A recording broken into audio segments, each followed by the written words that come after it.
Hey everyone, going to try something a little different, aside from finally putting out another video. Thursday Thoughts is going to be a podcast, sort of. I'm going to try to put one of these out every week at 9 a.m. Thursday morning on Rumble, mostly audio with some visual elements, and released later on YouTube.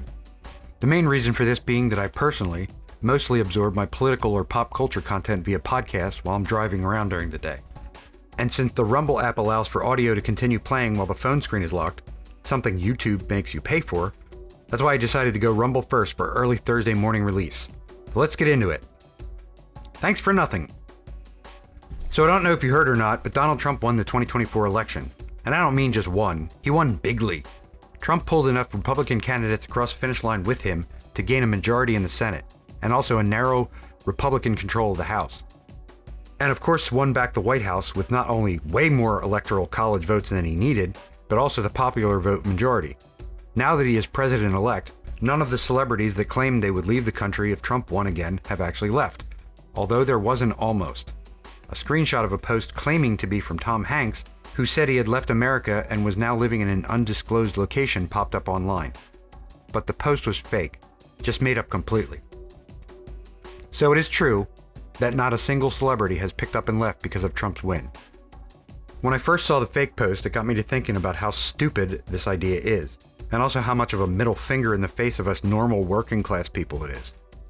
Just imagine you don't like the result of a presidential election, so you pick up and leave the country, taking a 4-year extended vacation in another country. And of course, none of them would renounce their US citizenship. Or if a movie role came up, I'm sure they would hop right on a plane and head back to get another big paycheck. In fact, thinking of Tom Hanks specifically, it reminds me of the movie Big, where he played a boy that got his wish and became an adult, but was still a child inside. These celebrities don't get their way, and they take their ball and their money and leave, stomping their feet as they go. So just go. Go ahead. We won't miss you. And don't let the door hit you where the good Lord split you.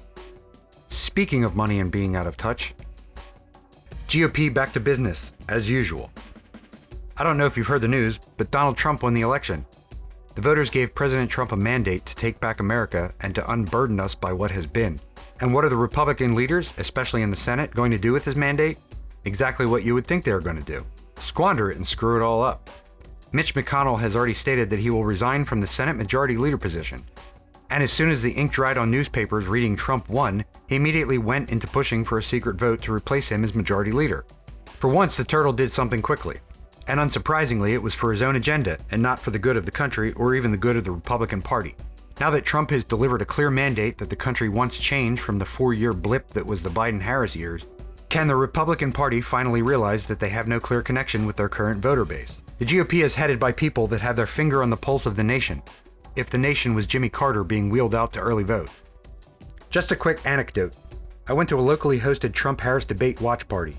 A decent-sized convention center hall with a bunch of tables set out to sit and watch the debate, have a drink, grab a snack, and mingle with local politicians. And it was boring as shit. Huge hall, way bigger than they needed. After a while, people started moving the tables closer to the screen because of the amount of people there, and one speaker actually had to pull teeth to get a USA chant going at a pro-Trump event. I'm not gonna lie, I felt a little bit defeated by being there. Like I was looking for some motivation to get more involved, and this was not the place that would spark inspiration. There were two types of people there: the excited Trump voter, maybe new to the scene, wearing their Trump or MAGA gear, and then the larger majority in the room, the usual suspects of older Republicans who all knew each other and didn't really want to mingle with the other group. I've got news for you, GOP. You need to get with the newer and fresher batch of Republicans or get pushed aside like an expired early bird special coupon. And just for reference, I was not the youngest voter in the room, but I was definitely in the lower age bracket minority. Donald Trump has pulled together an amazing coalition of voters, and I won't say Republican voters, because I would bet that a lot of them are not Republicans yet. And if the GOP keeps running things the way they are, they will not become Republicans. The GOP, as a name, a title, and a way of thinking needs to die off. The Republican name needs to be the descriptor, and needs to be rebranded to fit what it now encompasses today. The grand old party needs to stop clutching their grand old pearls and let go of the grand old purse strings. Oh yeah, about that. Money everywhere, but not a drop in the lake. Kari Lake. How do I start this off? The Senate election in Arizona is an absolute shit show. the weird counting, the even weirder vote totals. I know that retirees love moving to Arizona, but aren't there any retired math teachers there? It's been over a week and they are not done counting all the votes. Trump won Arizona, but Kari Lake is behind her opponent, Ruben Gallego. Yes, I looked that up. And if that's not weird, both of them each have more votes than Kamala Harris. So the Republican candidate for U.S. Senator in Arizona has more votes than the Democrat candidate for president. And the Democrat candidate for U.S. Senator has even more than that in a state that Trump won. Now, in response to a video that AOC posted where she asked for a censorship list, she asked for a list of podcasts that Trump supporters listen to so that she could understand why people voted for her and Trump in the same election. Some commenters stated that they voted for both because of their authenticity. Yeah, okay. Other comments echoed the same thing, with one even stating that they voted for Trump but also voted for Gallego because he could handle wars, which is a strange mixture when Trump has vowed to put an end to the wars we are currently not involved in. So there seems to be some anecdotal evidence that some, or many, voters did split the ticket. But that aside, I have to say it. There is definitely cheating going on here. But not the way you think I mean it. Mitch the Turtle cheated Kari Lake out of campaign money. He sent her exactly $0 for her Senate campaign. Zero. The amount of money she received would not even be able to make a call from a payphone from when Mitch was a kid. Okay, that might not be fair.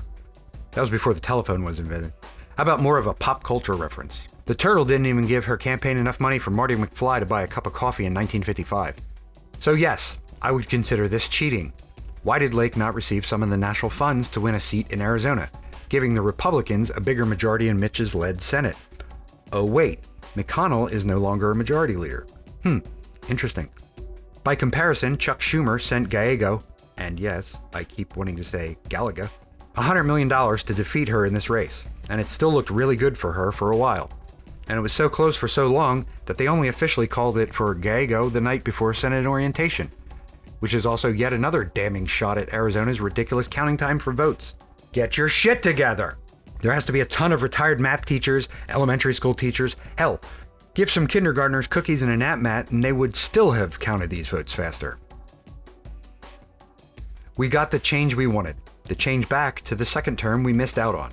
But more things still need to change. And we, the current wave of voters that gave Trump the go-ahead to make America great again, are that change. Now let's all do something good with it. Hey, thanks for listening, watching, or however you consume this content.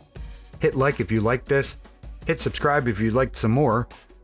I don't know much, but I do know that I don't know it all. But what if I'm right?